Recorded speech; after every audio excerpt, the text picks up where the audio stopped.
All right, let's get to some college hoops because we're right in the thick of college basketball season. We've got Chip Chrirmbes joining us to talk a little college hoops. Let's start with the big one. Kansas Right. Baylor. Baylor is -1 in this one.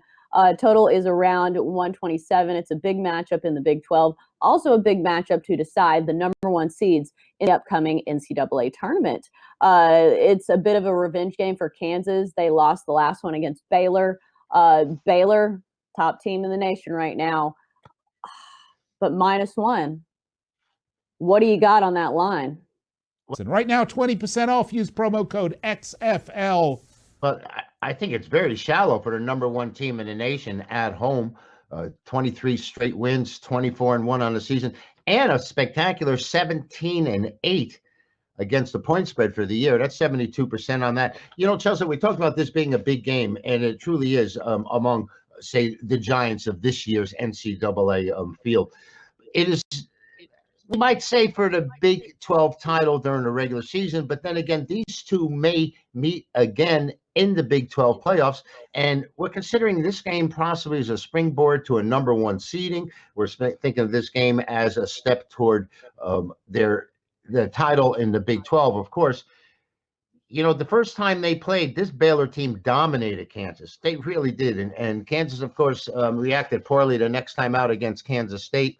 They lost their center, was suspended. They lost their top scoring guard, who was Dyson, who was suspended. They're both back for this game right now. And Kansas has been on a streak. They've won 11 in a row. They're 9-2 on the road.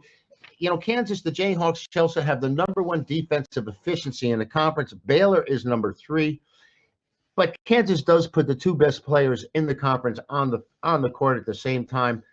I think that the odds makers are telling you that Baylor, who's been so great all year, coming up only a 1-point favorite at home, I think they're in for a battle, and I think they believe the momentum right now is probably with the Jayhawks. Right, and one thing that jumps out to me is in college basketball, a lot of times it's about matchups, and these teams, Baylor doesn't have a player in their starting lineup that's over 6'9", and of course, as a Bookie from Kansas, one of the best true centers in the nation. So if they can feed him the ball down low and really take advantage of some points in the paint, I think they can beat Baylor on the road. I think the Bears will try and counter that with their 3 great shooting guards who are very 3-point conscious and 3-point minded. So giving up the 2 points underneath, 2 trips down, can be negated by making 2 free throws. I mean, 2 3-point shots. So that's Baylor's style. I mean, they're a well-balanced team and all-around play. And I think Kansas and the Jayhawks are more traditional. We have the 7-foot center and the outstanding guard play. And it should be a great matchup to start the day. It's the first game of the day. Starts at noon Eastern, and we'll be up at 9 a.m. to watch it out here. That's for sure. I'm definitely not a fan of the early start times. So who do you like in this one? Just to recap. I'll take a shot with Kansas. It's early in the day. I have time to recover. I mean, Baylor's beaten me up almost all season. Trying to fade that team has been absolutely ridiculous. But I think the line here is an indicator. I really do, and I'm gonna give Kansas at least as a free play, if nothing else.